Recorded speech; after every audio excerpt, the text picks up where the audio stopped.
10 True Most Disturbing Headless Valley Horror Stories. Untold Fears. Intro. Welcome to Untold Fears. Deep in the Northwest Territories of Canada lies a place so feared, so cursed, that few ever return from it. Locals call it Nahanni Valley, but the world knows it as the Headless Valley, a stretch of rugged wilderness with towering cliffs, icy rivers, and endless forests that seem untouched by time. But what truly sets this place apart isn't its beauty.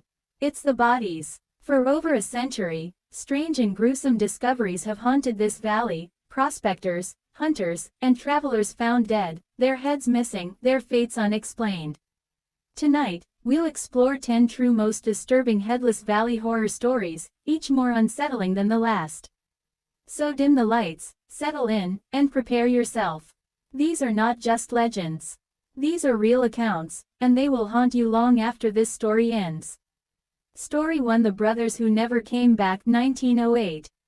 In the early 1900s, prospectors Willie and Frank McLeod entered the Nahanni Valley, chasing rumors of gold. Months later, neither had returned. Searchers eventually found their camp, abandoned. Nearby, they discovered the brothers' skeletons. Both bodies were missing their heads. Their rifles lay beside them, loaded. No sign of a fight. No tracks. No explanation. The valley had claimed its first infamous victims, and birthed the legend of the Headless Valley. Story 2: The Prospectors' Terror. 1917.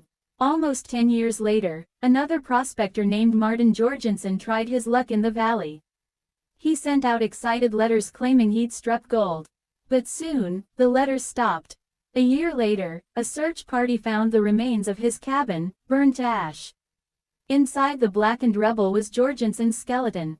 His body was burned beyond recognition. His head was missing. Story 3: The Trapper's Final Night. 1926. In the winter of 1926, a trapper ventured into the valley alone. He was skilled, hardened by years in the wild. But when he failed to return, another search was launched. His tent was found torn apart. His gear scattered. The snow was stained with blood. His body was discovered days later, headless, frozen stiff by the icy winds. Locals whispered of something hunting men in that valley, something that didn't want to be found. Story 4: The Skeletons by the River. 1931. Two prospectors, Philip and John, were last seen heading upriver.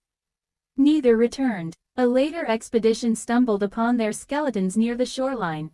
Their skulls were gone. Their chests looked crushed, as if by immense force. To this day, no one can explain how. Story 5: The RCMP Files. 1940s.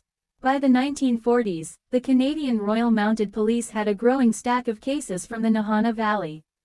Hunters disappearing, camps found abandoned, canoes floating downriver without owners. The most chilling report described a man found slumped against a tree, hands clawed into the bark as though he had died in absolute terror. And of course, his head was gone. Story 6: The Cree Hunter's Warning. Long before white prospectors set foot in Nahanni, the local Dean people already feared the valley.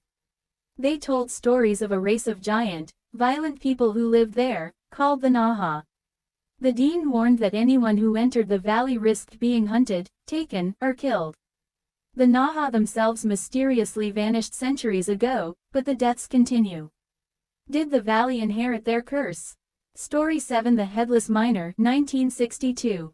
In the 1960s, yet another miner attempted to find riches in the valley. His body was discovered in a shallow creek, face down in the mud. His pickaxe was still gripped tightly in his hands. But his head was nowhere to be found. Some searchers swore they saw enormous footprints in the snow nearby, too large to be human. Story 8: The Pilot's Vanishing. 1969. A bush pilot reported seeing strange lights flickering above the valley at night. Days later, his plane was found wrecked deep in the wilderness. The fuselage was split in half. The controls were destroyed, as though something had torn them apart. His remains were found nearby. And yes, his skull was missing. Story 9: The Backpackers of the 1970s. By the 1970s, the Headless Valley had earned its cursed reputation. Still, a group of young backpackers dared to enter. They were never seen again. Their gear was found scattered along a riverbank. Their journals stopped mid-sentence. Pages soaked in rain. No bodies. No heads. Just silence. Story 10. The modern encounters. Even today, Nahanni Valley remains largely untouched. Park wardens, bush pilots, and survivalists sometimes report voices in the wind, strange cries echoing in the canyons at night. Some speak of shadowy figures seen moving along ridges, watching from a distance. And every so often, bones still appear, scattered, sun-bleached, always missing one thing. Outro: The Curse of the Headless Valley. The Nahanni Valley is one of the most remote, uncharted places in North America. Its cliffs are beautiful, its rivers are wild, but its history is soaked in blood. Prospectors, trappers, explorers, hunters, over 100 years of vanishings and corpses, all with the same terrifying detail. The missing head. To this day, no one knows why. Wild animals, ancient curses, or something older, darker, and still waiting in the shadows. One thing is certain: those who enter the Headless Valley must pay a price. And many never return.